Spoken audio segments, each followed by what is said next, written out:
Kita lewat di depan orang yang lebih tua, apa tadi kita buat? Tadi keren, tanda tembi keren. Tadi kalau kita lewat di depan orang yang lebih tua, pun menjo sementara timur-timur itu ada, jangan dilangkahi kakinya. Kalau perlu jangan juga lewat di atas kepalanya. Yang perlu kalian lakukan adalah dulu yang hentikan dengan timur bapak kaki lalu. Itu. Saya kasih contoh teman-teman sekalian. Dulu waktu almarhum bapak saya masih hidup, dia di Makassar. Saya dulu kontraknya di Makassar suatu sekolah. Jadi sampai di Makassar, saya sekolah SMA-nya itu sekolah kesenian. Jadi boleh panjang rambutnya. Itu dulu tahun 93. Selama 1 tahun saya tidak pernah pulang kampung. Tidak pernah naik dari Makassar ke Pontok. Kenapa? Karena lihat nanti bapak pulang buku. Nah, ternyata bapak saya ini rindu sama saya, rindu kepada saya. Dia turun. Saya lagi asik mengetik itu waktu bapak langsung buka pintu kos. Assalamualaikum. Kaget. Waalaikumsalam. Caranya bapak saya memanusiakan anaknya, si Pak tahu manggil anak-anak. Ayah saya tidak marah. Ayah saya cuma bertanya, nah, tidak ada penjual gunting di Makassar. Bayangkan itu pertanyaan orang tua begitu. Nah, tidak ada penjual gunting di Makassar. Saya langsung mengerti. Kalau yang ditegur adalah rambut saya. Tapi saya tidak menjawab. Akhirnya ayah saya kembali bertanya, dulu itu perasaan bapak, kamu dilahirkan sebagai laki-laki. Kenapa rambutmu kayak perempuan? Dari situ mulai saya gunting. Padahal kakak saya paling tua pernah bertanya seperti ini, Dek, kalau kita potong itu rambut, saya kasih ke 150.000. Itu tahun 93 itu 150.000 sama dengan 15 juta sekarang. Apa saya bilang? Mana boleh 10 juta saya yang boleh. Tiba-tiba bapak yang ngomong, saya gunting dan hilang 150.000. Tapi saya harus menghargai pesan bapak saya. Kenapa sekarang panjang lagi? Dan tidak ada di bapakku. Meninggal nih. Tuh, yang tiru itu iya.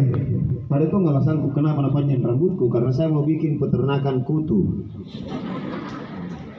Barangkali di Indonesia ini satu-satunya manusia yang mau bikin peternakan kutu saya nih. Nah itu. Tidak usah tepuk tangan, tidak usah di ini. Itu bukan perbuatan yang luhur. Oke, yang pertama tadi apa? Memanusiakan manusia. Bagaimana kalau Anda ke teman? Bertemu teman seperti apa? Yang kedua, setelah sepakat tahu adalah sipakat tutu. Saling menjaga. Ini yang perlu kita wariskan kepada orang-orang di sekitar kita. Kita perlu sampaikan kepada orang-orang di sekitar kita bahwa kita itu harus sipakat tutu, saling merawat, saling menjaga. Bukan hanya kepada manusia, tetapi juga sipakat tutu bagi lingkungan sekitar kita. Seperti tadi, teman-teman menanam pohon kan? Apakah kira-kira sudah selesai? Tidak, harus dirawat itu pohon.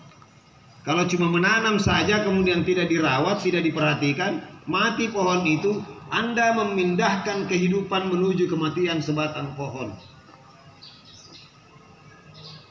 Itu sederhana sekali. Nah kemudiannya keluar mari limangku, saya tidak langsung bunuh. Kadang-kadang saya ambil baru saya taruh di tanah.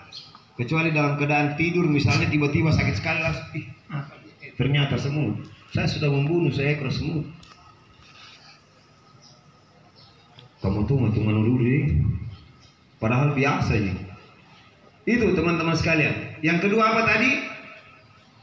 Sipakat saling merawat, saling menjaga kepada teman. Menjaga perasaan teman, itu sebabnya kita harus bisa rajin membaca. Bukan cuma membaca buku, membaca perasaan teman, membaca perasaan orang tua, membaca perasaan paman, membaca perasaan adik.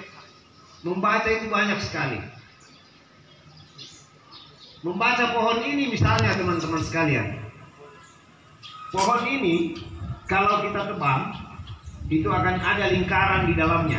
Jadi ada lingkaran kulit di dalam pohon ini. Kalau kita buka itu akan melingkar terus makin ke dalam makin kecil. Pernahkah kalian tahu bahwa lingkaran itu jumlahnya sama dengan jumlah usia pohon itu? Itu sederhana. Pernahkah kalian membaca misalnya anjok kulitnya itu kulit pokok tamate. Kalau ada orang terluka baru kita ambil kulitnya, kita gosok kulitnya kemudian kita peras ke luka itu bisa menyembuhkan. Itu udah bagian dari membaca. Punanya tahu dengan ulunna, kalau ada orang yang mudah sekali sakit kepala, kasih minum saja air perasan ganti-ganti. Tahu ganti-ganti? Tahu yang buahnya itu kecil-kecil bisa dijadikan tembak-tembak. Itu airnya itu kalau diperas, daun yang muda diperas kemudian dikasih air kita minum, itu bisa menyembuhkan, menjaga orang dari sakit kepala. Nah, jangan dipatuntun mari tembok apa? Bukan kasihan temboknya, nanti temboknya pecah.